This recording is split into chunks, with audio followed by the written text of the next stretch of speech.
Bismillah ar-Rahman ar-Rahim. Welcome to the course of Art of Leadership and Motivation, HRM760. Lecture is number 3, and I'm your facilitator, Professor Dr. Muhammad Majid Mahmood. Now, today we will talk about different leadership styles. Now, let us discuss that in different situations, which leadership style is really needed. Now, talking about the coercive leadership style. Now, these are the type of leaders who want things to be done. Now, like for example, coercive means that when you impose your decisions, when you do not get the feedback. So, they want things to be done in any case. The atmosphere he creates may not be the friendly. Now, you see that there is lack of motivation, or there is no motivation among the employees who need to perform different tasks. So, in most cases, the environment the leader creates, here we are talking about the coercive leadership. So a coercive leader is a person who normally creates an environment which is in most cases unfriendly. Now, unfriendly means what? Unfriendly means that the leader is not giving peace of mind to its followers. The leader is unable to give that, relaxing mind to the employees. Work goes as instructed. Okay, as a follower, as a team member, as an employee of the organization, you need to obey the instructions. You cannot give your own, some creative idea. You need to do as you are instructed. So, no liberty to take independent decision by employees. And employees, they are not given any independence to make their decisions.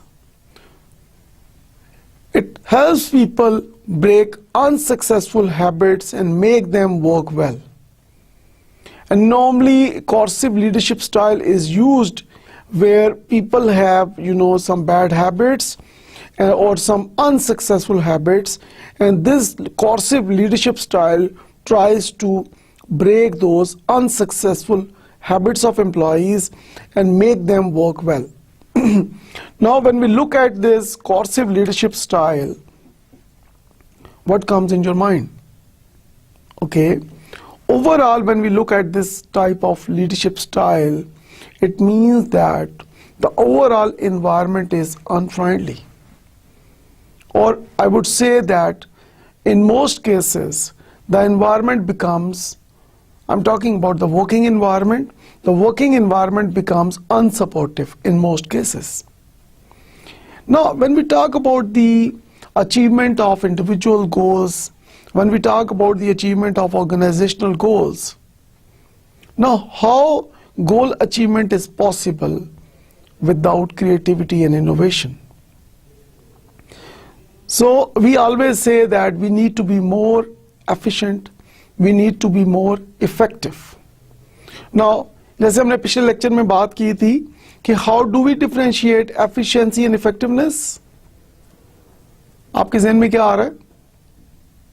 Okay, हमने अपने previous lecture में बात की थी कि efficiency means with minimum input you try to get the maximum output, whereas in effectiveness, that is your output, that is your result. So we need to hire those people, we need to train people to become more efficient and more effective. And how we can ensure that we enhances the efficiency and effectiveness of our employees without peace of mind. So when there is unfriendly environment, what about cooperation and coordination? You know, people, when they are like unwilling to help each other, when people in the organization, when they are not cooperative, when there is lack of harmony, जहाँ पे employees जो हैं उनका आपस में एक ताउन नहीं है, उनका आपस में एक दूसरे के साथ सपोर्टिव नहीं है, तो फिर क्या होगा कि definitely performance will decline in most cases. So overall जब हम बात करते हैं कोर्सिव लीडरशिप स्टाइल की, so in most cases this is not recommended, but there are some like few benefits as well. Like for example, when people who do not want to work, so there are some organizations or there are some people in an organization who have lack of motivation or who have no motivation. So when people are unwilling to perform any activity, or when people have developed unsuccessful bad habits, then what happens that coercive leadership style can improve the situation and it help people to achieve the desired objectives. Next one is the authoritative leadership. Now, authoritative leadership means these type of leaders, they place employees and work within the organizational goals. This style requires careful handling to avoid criticism. Now, as the name says that authority is there.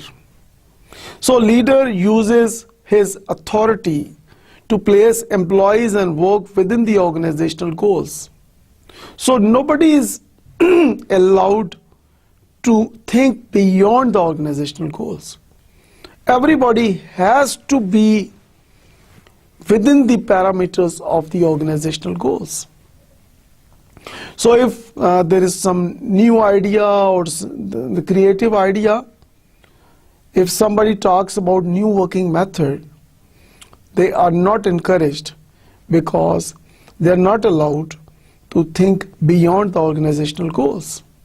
So, and on the other side, in authoritative leadership style, the leader is, using his authority, decision-making authority. So it is not participatory. It is authoritative. The leader is like giving instructions, using his authority, and everybody has to obey his decisions. So when we talk about authoritative leadership, again, this will damage the supportive environment.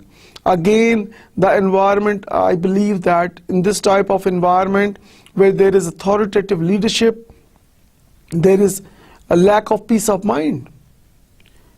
When there is, when people mind, when there is no peace in their mind, when it also, I may say that there is a kind of fear in that organization.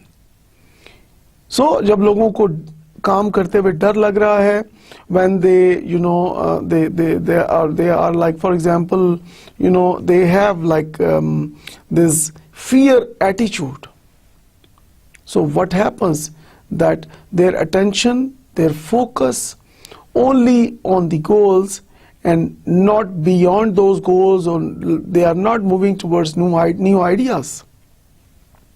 But most of the researchers and most of the experts of human resource management, they are of the view that this authoritative leadership style requires careful handling, because there is a lot of criticism on this style of leadership. So when we talk about how the leader should manage the organization and how the leader should motivate followers. This style is not highly recommended in most cases. The next one is affiliative leadership style. Now it means leader creates harmony among his people. Now, how to create harmony? This is really very important. So with the harmony, we have more cooperation, we have more coordination. When, like if you have a working experience or your elders and parents, you can ask them that when there is more cooperation and more coordination in the office, there is improvement in performance. Quality level of service or products increases. So this style of leadership creates harmony among his people.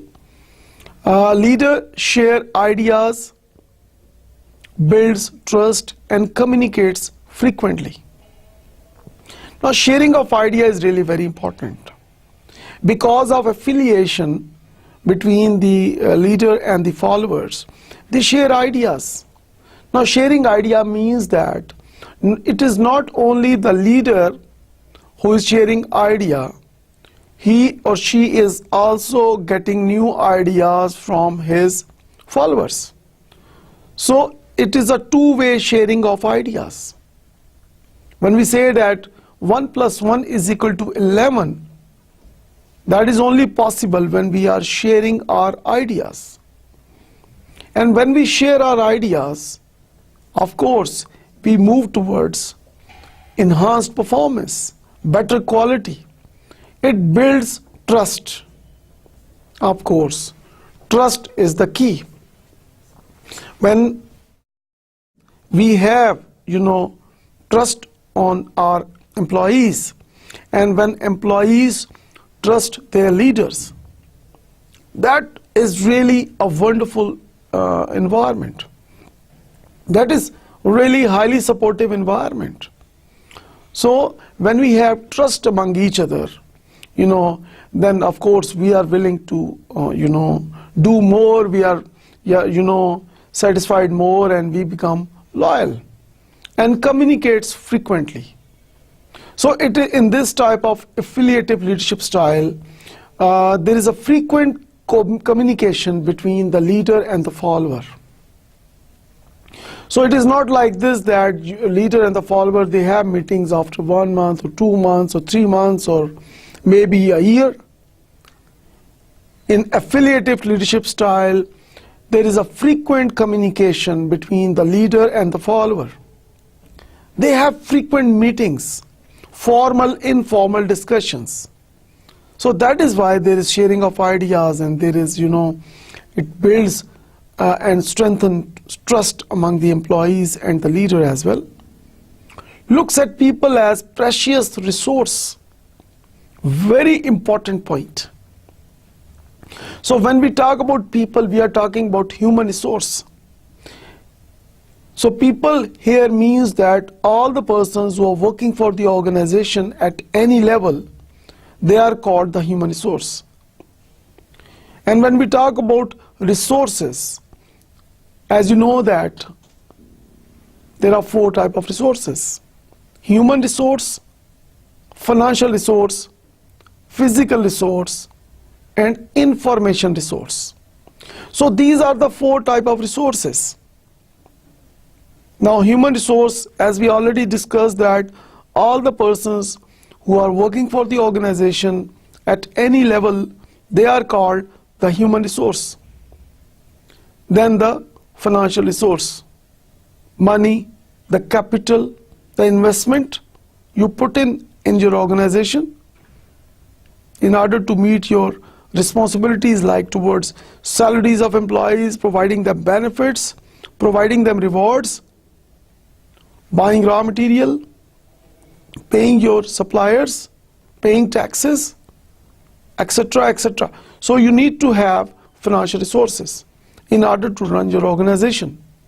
And then need to have physical resources, land, building, equipment, computers, and things like that.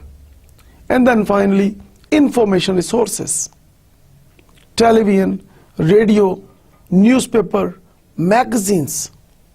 So with the help of these resources, information resources, you know that what others are doing, and you know that what are the benchmarks in the market, what are the highest standards in the market, in the relevant discipline, in the relevant sector. So out of these 4 types of resources, human, financial, physical, and information, HR is the most important and precious resource according to affiliative leadership style. Employee driven and motivating. So employee driven means that employees are involved by sharing of ideas, by sharing of experiences, by taking the feedback from employees, and motivating. Of course, when you involve people in decision making, somebody asked me why there is lack of motivation in the public sector employees. The answer is straight. When you do not involve your employees in decision making, their motivation level declines. जैसे घर में हमारा motivation level बहुत strong होता है, office में अगर उतना स्ट्रांग फॉर एग्जांपल नहीं है, तो what is the root cause? घर में तमाम डिसीजंस में आपको शामिल किया जाता है, तो क्या ऑफिस में तमाम डिसीजंस में आपको शामिल किया जा रहा है? अगर तो आपको डिसीजंस में शामिल किया जा रहा है तो you are highly motivated, you are willing to perform more than the imagination or expectation of your employer. लेकिन अगर decision making में शामिल नहीं किया जा रहा, so your motivation level goes down. So that is why in this affiliative leadership style, it is employee driven and employees are highly motivated. The next one is the democratic leadership style. It says, build atmosphere of trust and respect. Now both are highly interrelated, trust and respect. Of course, when you trust people, you develop an atmosphere of trust. And vice versa. When you start trusting people, of course, respect comes in. So with the help of democratic leadership style, the leader tries to build an atmosphere which is full of trust and respect, where people respect each other, when people, trust each other. There is dignity, when people recognize each other's efforts. When people discourage blaming each other, when people in the organization, they start accepting their responsibility. For example, if there is a failure in an organization, if there is an environment of trust and respect in the same organization, so instead of blaming others, everybody accept his or her responsibility in that problem. So what happens? When you recognize your role, when you recognize your responsibility in case of failure, so you learn. But what happens in those situations when we blame others, nobody accepts the responsibility because there is no respect and no trust. So people who trust and respect each other, they accept their responsibility, and the key is acceptance of responsibility. And once we accept our responsibility, of course, we are moving towards improvement. Employee morale is high and they know what to expect. This is really wonderful. There is clear-cut communication, specific communication between the leader and the follower in democratic leadership style. Employee morale is really high, and they know what to expect. And they are also clear about their expectations from the employer. So it also means that clearness, clarifications of expectations, because problem arises when there are over expectations. When employees, they are expecting something else and employer is providing something else, and when there is no achievement of expectations, when employees are unable to meet their expectations, then the problems comes in, and with the passage of time those problems increases and multiplies. So in this type of democratic leadership, what happens that employee morale goes up because they know that what are their expectations, and at the same time they also know what the organization expects from them. Employees also know that what the leaders expect from them. So both the parties, leaders and followers, they know each other's expectations, and they also try to meet or even exceed those expectations in order to be highly competitive in the market. They are well informed and participate in decision making. Now, when we make our decisions based on solid, concrete data, of course, we make better decisions. And any decision without accurate information, they are not called good decisions. So in democratic leadership style, employees, they are well informed, and they also participate in decision making. So that also motivates them, and that also increases their performance, and that builds a sense of ownership. I repeat, when we involve employees in decision making, they develop a high sense of ownership. Means what? Like in our homes, we have a high sense of ownership. And once we have a high sense of ownership, we make, those decisions which are really important, which are really beneficial for our homes. So likewise, in the organization, once we develop high sense of responsibility among employees toward their organization, so they try to make only those decisions which are highly beneficial to the achievement of organizational goals. Team generate ideas. Of course, in this democratic leadership style, there is generation of new ideas with the help of teams. So there are, like, individuals are not given, like, one by one, individuals are not given like more importance. Importance is given to teamwork. So individuals working in a team, they do that brainstorming,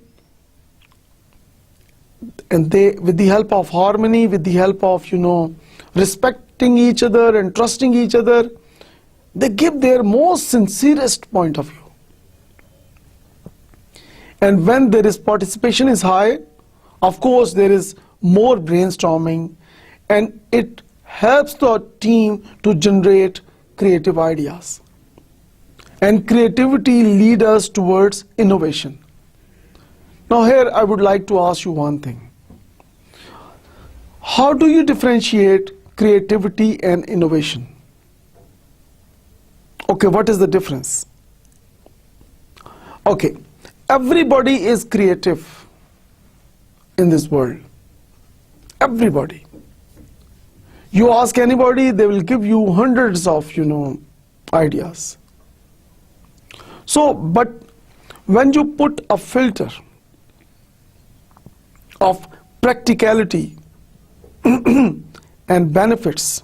Like when you put a filter, you have given like 100 new creative ideas, so you put a filter, you put a filter of like practicability, and then and only those ideas which are beneficial.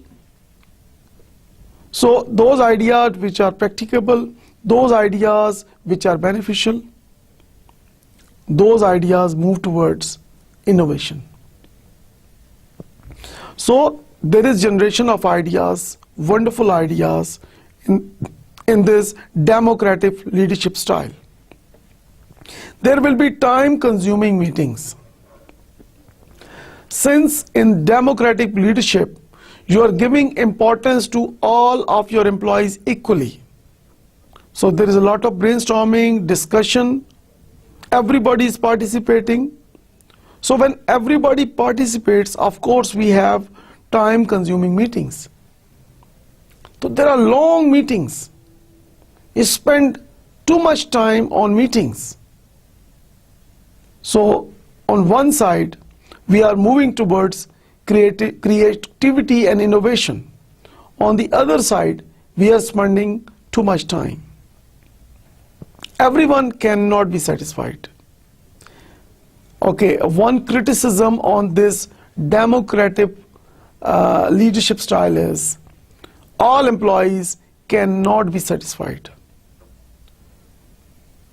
So there are some, of course, benefits, and there is some criticism on this democratic leadership, because finally, as I said, that all employees cannot be satisfied. So this, of course, lead us towards some, of course, some negativity. Another leadership style is of pace-setting leadership. Now, pace-setting leadership means here the leader does things fast and does them good. As the name says, pace-setting leadership. Leader is really fast and dynamic and tries to do everything in the best manner. Leader identifies poor performers and calls for better results. Now here the leader is really active. He is a strong observer. He has an eye on all the employees. And the leader identifies the poor performers and suggests them, recommend them for better results. Works well with teams lagging behind, demotivated, or without commitment. So pace-setting leadership is highly recommended when there is poor performance, when there is lack of motivation, or when there is no or commitment, or if there is lack of commitment. So pace-setting leadership is really very important when these are the conditions, as the last bullet says. Now, talking about the coaching leadership, what does it mean? Leader identifies strengths and weaknesses of the teams and help them grow.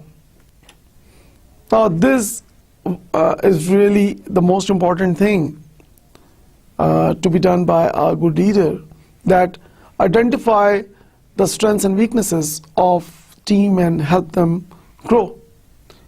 Here the leader is doing that analysis part. And one very interesting finding is most of the employees, they are unaware about their weaknesses. And some of the employees, they are unaware about their strengths.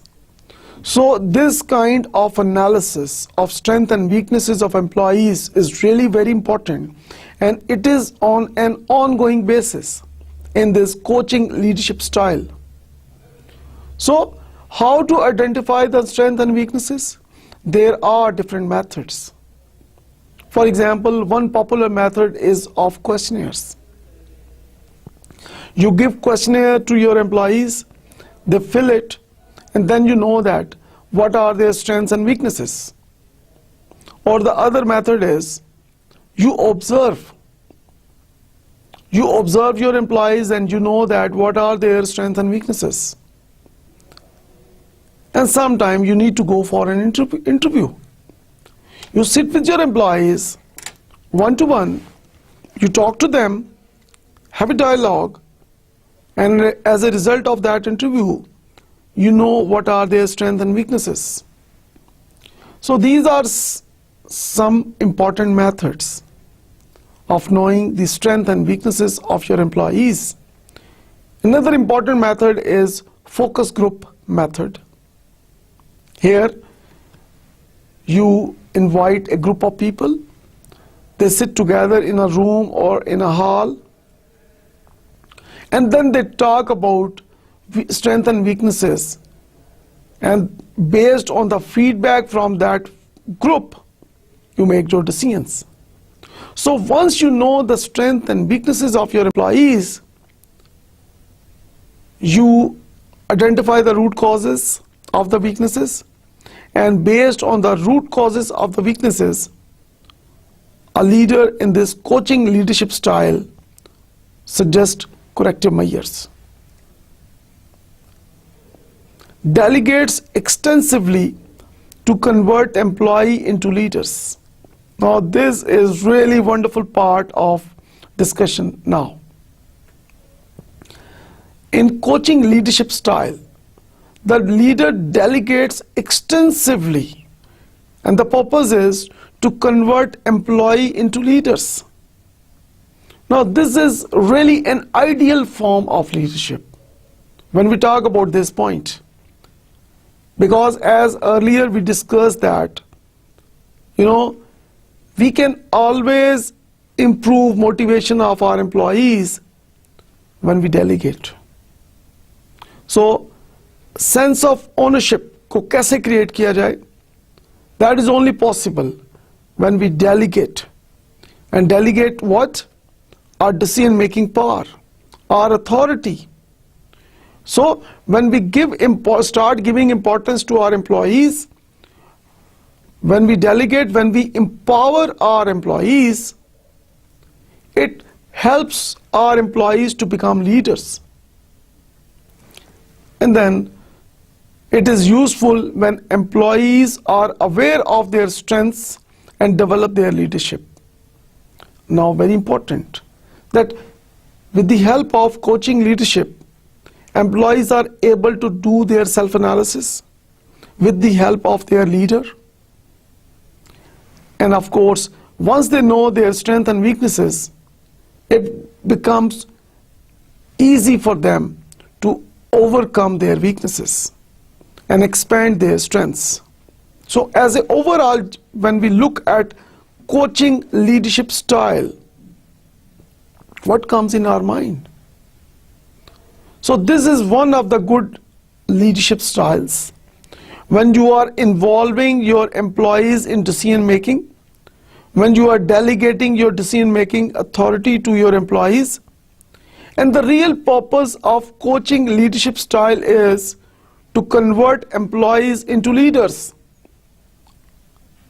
जैसे कि एक teacher क्या चाहता है? अगर आप मुझसे पूछें कि what I want from you, I want from all of you to perform better than me.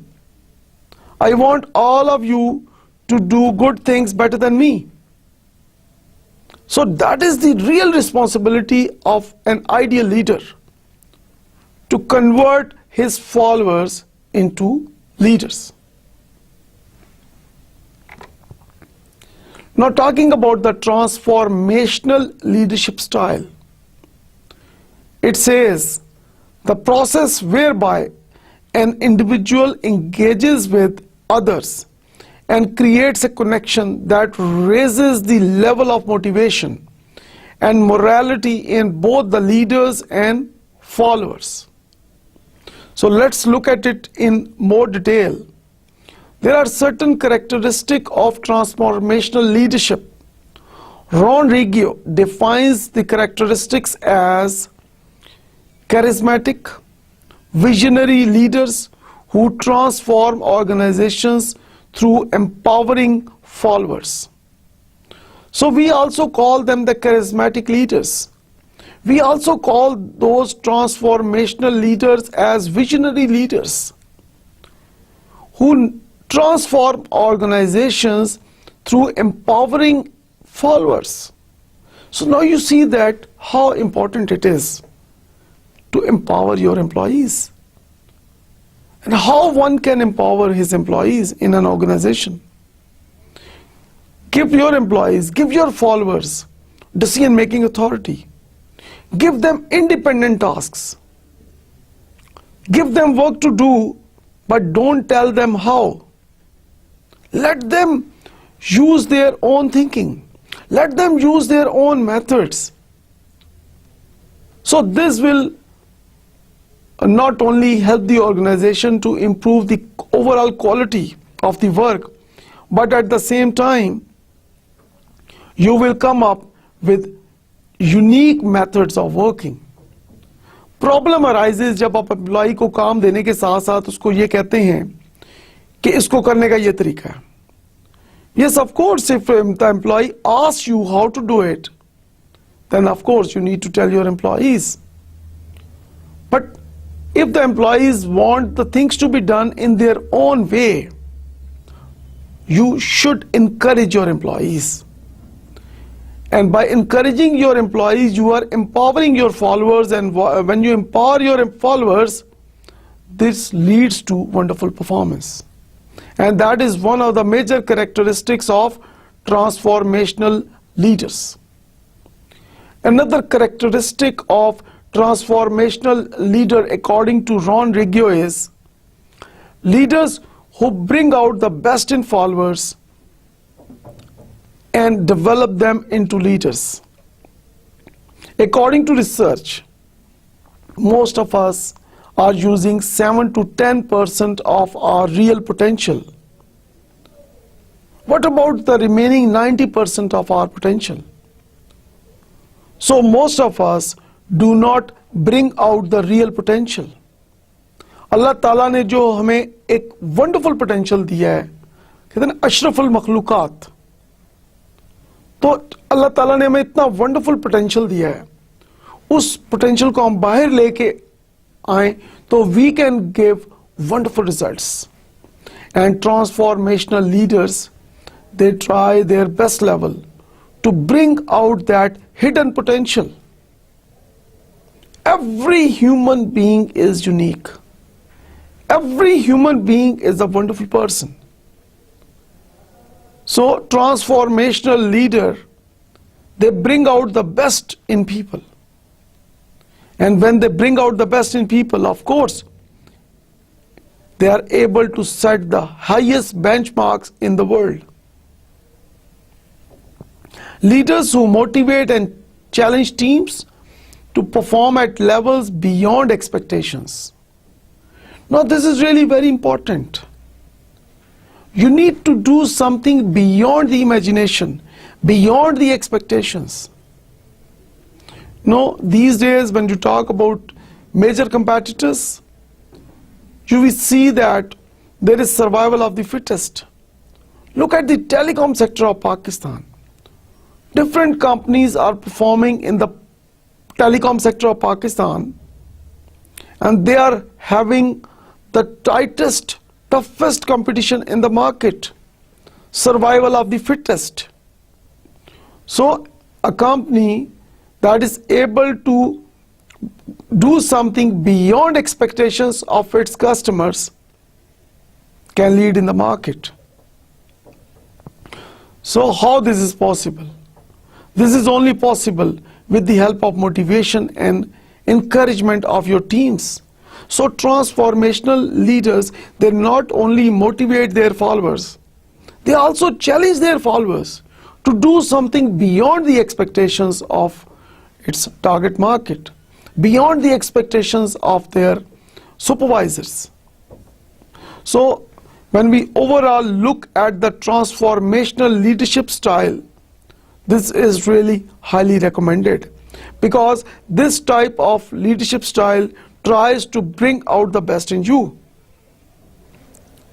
And here I would say one more thing, that time has no holiday. I repeat, time has no holiday. So switch on the best in you. So how to on that switch? The only thing is you need to have, more confidence. You need to be more optimistic. If you think you can, you can. And if you think you can't, you can't. So it is all in your brain. So the problem is not out there. The problem is in here. So by improving your thinking, by improving your perception, one can do something beyond the expectation of their bosses, of their customers. Now, which leadership style needed? According to Davenport 1998, there is no one best style of leadership. Successful leaders are said to be able to adopt their leadership style to meet subordinates' needs and particular situation. Now, what do we learn from this saying? According to Davenport, first of all, an ideal leadership style is one where the leader is using contingency approach. In simple words, situational approach. So you need to act according to situation, and at the same time you need to address the needs of your subordinates. So when you are able to satisfy your employees and when you are able to act according to situation, that is what is required in an organization, and that is the best highly recommended leadership style. According to Philip Kotler, who is also called the father of marketing, there are two types of customers: internal and external. Now, external customers are the buyers, external customers are the purchasers of your product or users of your service. Now, who are the internal customers? Internal customers are the employees of an organization. Now, what is the learning here? The learning is, in order to satisfy the external customer, first of all, you need to satisfy the internal customer. And once you have a satisfied, loyal internal customer, this internal customer will make that external customer loyal. ताली दोनों हाथों से बजती है, एक हाथ से तो आप सिर्फ चुटकी बजा सकते हैं. मीनिंग दैट कि आपके एम्प्लॉइज बेस्ट परफॉर्म तब करेंगे, आपके एम्प्लॉइज तब लॉयल होंगे when you start giving them importance, when you start giving importance to their needs, when you start making them loyal, and you need to act according to situation. So these are the two things really very important. Now let us discuss how are we motivated. There are different ways in which people get motivated in an organization. So in order to know that how people are motivated, we need to talk about different theories of motivation that tell us that how people are motivated in an organization. And the first one is Abraham Maslow's needs theory, and we also call it Abraham Maslow's needs hierarchy. It starts from bottom.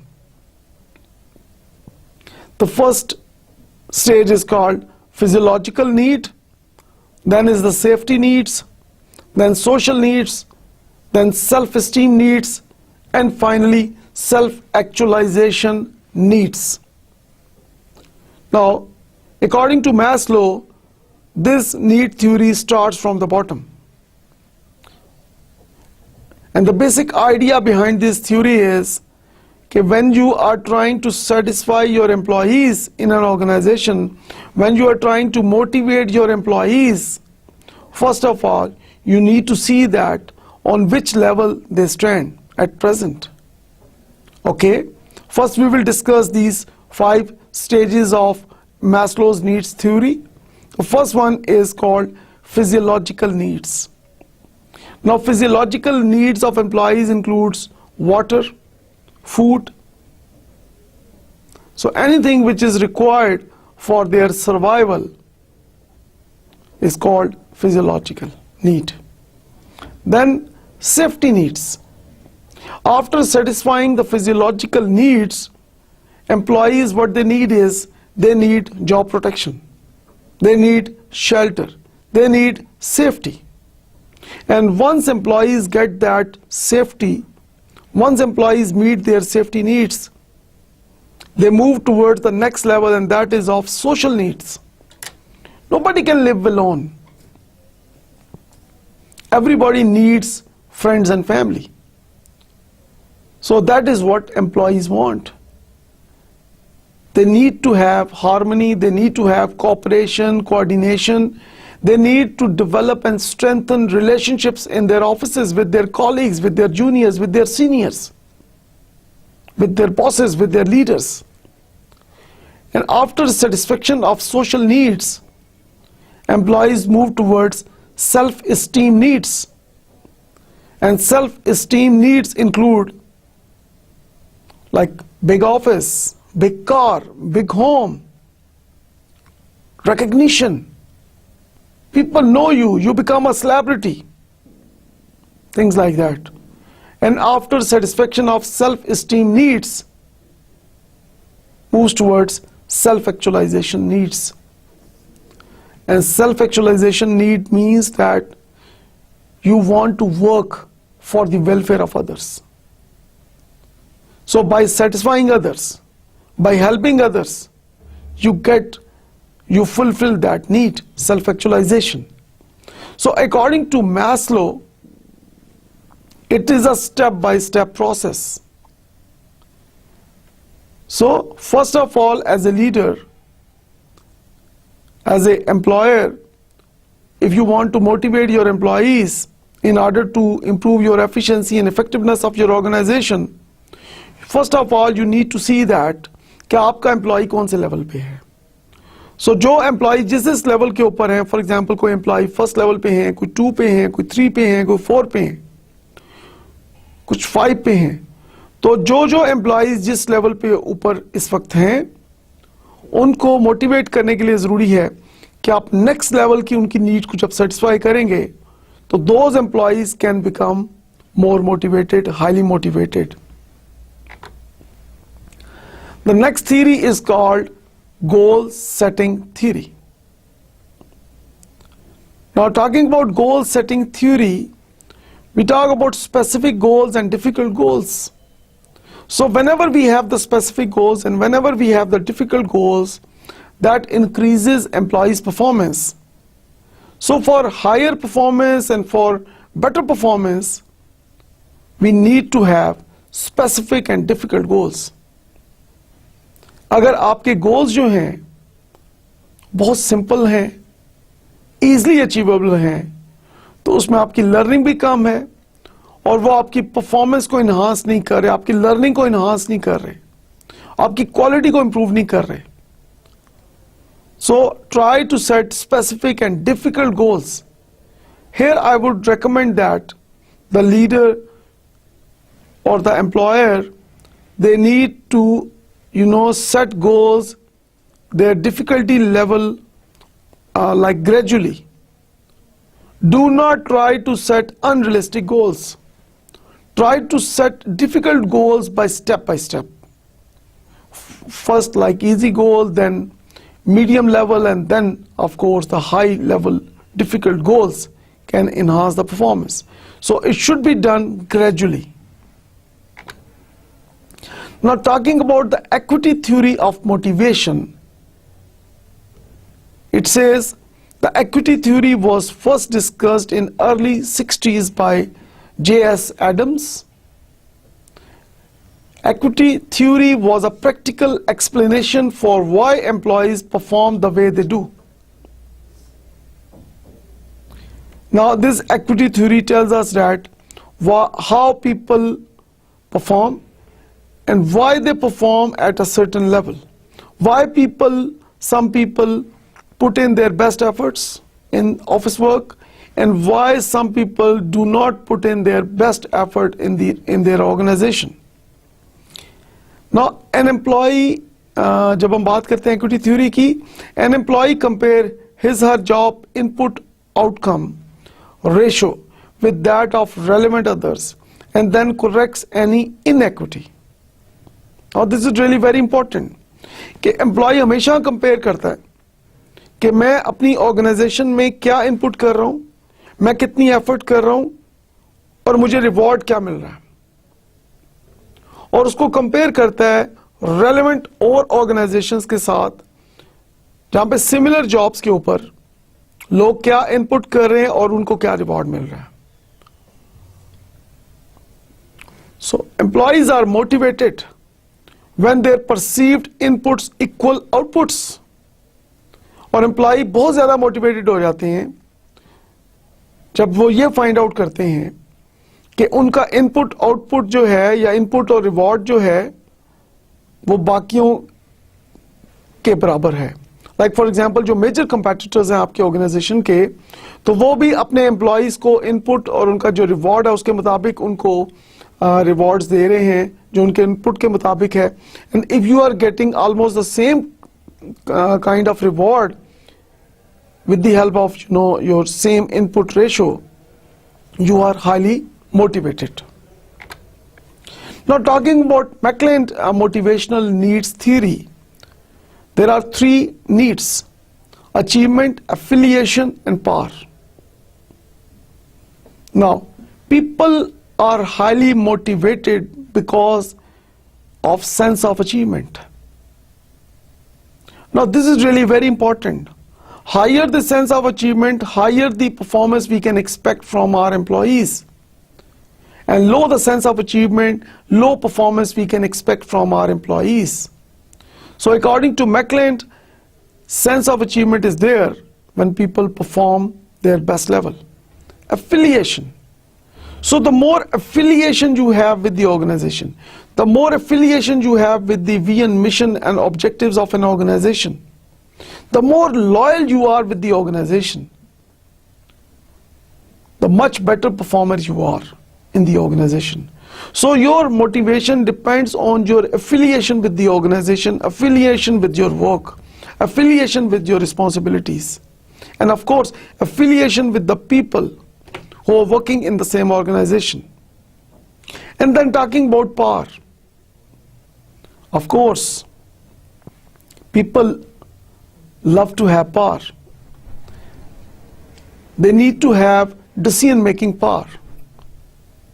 They want things to be done in their own way. So when you empower people, when you give them decision-making authority, when you give them power and authority, they become highly motivated. Now, talking about theory X and Y, theory X says that little ambition, people have little ambition in their organizations. They dislike work. They avoid responsibility. Now, theory X, according to theory X, it focuses on employees as lazy people who dislike work, they have lack of ambition, and most of the people, according to theory X, they avoid responsibility. Whereas theory Y is more optimistic. It says people in the organization, employees in an organization, they are self-directed, they enjoy work, and they accept responsibility. Now, what do we learn from these two theories of X and Y? The learning is, by providing appropriate financial and non-financial rewards, we can motivate our employees. We can make them enjoy their work. we can help them accept the responsibility. Like we discussed earlier that there are two types of people, reactive and proactive. So why not we make our employees proactive? So reactive people are those who blame others for their own faults, who blame others for failures. They avoid taking responsibility. But when we talk about proactive people, when we talk about proactive employees, they are responsible people. They have a responsibility. और responsibility को अगर आप अलग-अलग लिखें, responsibility. So proactive people have the ability to choose their responses, whereas the reactive people do not have the ability in most cases to choose their responses. जैसे for example, कुछ लोग, like for example, जब they are angry, so when you look at their responses, they do things which are, really bad. और बाद में वो खुद भी गिल्टी फील कर रहे होते हैं, बुरा फील कर रहे होते हैं और सोच रहे होते हैं कि काश उस वक्त मैं थोड़ा सा अपनी रिस्पॉन्सिबिलिटी को फील करता, अपने रिस्पॉन्स को चूज करने की कोशिश करता. लेकिन जो लोग अपने इमोशंस को, अपनी फीलिंग्स को, अपने रिस्पॉन्सेस को चॉइस नहीं कर सकते appropriately, there are more failures. So we believe that by appropriately rewarding employees, we can ensure what the theory Y says about employees. Now talking about designing a motivating environment in an organization. I always say one thing, that I can never motivate people. So how we can motivate people? Okay, let's read this. You cannot motivate people, but you can create an environment or organizational climate in which they will feel motivated. So what is the secret here? Like all the time talking, cannot really motivate people. The only way to motivate people is to design a supportive environment, a friendly environment in an organization, and then you will see wonders. If you create supportive environment when there is, harmony, cooperation, coordination, when people trust each other, when people like each other, when people have attachments, when people are loyal, then you will see that everybody is highly motivated. But on the other side, if there is lack of harmony, lack of trust, disrespect, lack of cooperation, then what happens that there is no motivation, or there is lack of motivation in their work. So the philosopher Jung suggested 6 points to build a positive motivational environment. He says how to build a supportive, motivating environment in an organization, how to motivate your employees. So these are the 6 points according to Jung philosopher. The first recommendation is communicate. You need to communicate. So there should be frequent communication between the leader and the follower, between the boss and the employees, between the colleagues, juniors, seniors. There should be frequent communications. So there are so many benefits of communication. For instance, there is lack of misunderstanding, sharing of ideas, brainstorming. So when we share ideas, we communicate, we do the brainstorming, we discuss, then we come up with, wonderful decisions. That is good for the organization, and that is good for the employees working in the organization, and of course that is good for the stakeholders as well. Another recommendation given by Young is empowering employees. Very important. We need to empower our employees. And how we can do that? Give them decision-making authority. Give them that, independent tasks. Don't tell your employee how to do. Give them the targets. But let them use their own methods. This will improve their creativity and innovation. And they will develop a sense of ownership. And of course, when people develop a sense of ownership, they are highly motivated. Develop employees. Now, when we talk about training, we also talk about development. Training is learning existing job skill requirement, whereas development is learning future job skill requirement. So we need to develop our employees for the future job skill requirements as well. So this is a long-term approach, and this also motivates our employees. And the next is show appreciation. Very important. Recognize each other's efforts. Recognize achievements. Reward your employees for what they do. So we can appreciate each other by rewarding each other. Give them financial rewards. Give them non-financial rewards. And then manage ethically and impartially. Now this is really very important in order to manage the leg pulling issue in Pakistan.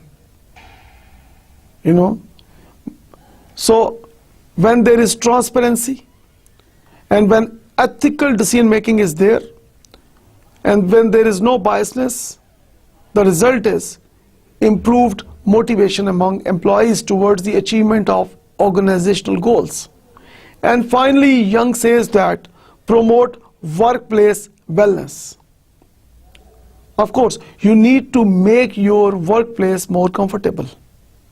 Provide resources, provide facilities, make your working place more comfortable, proper heating, cooling, comfortable sitting environment. So you need to give them comfort as well in order to improve their motivation level. So I believe that with the help of today's lecture, we have talked in depth about leadership, about motivation, and we have also talked about various leadership styles, and we also talked about which leadership styles are highly recommended.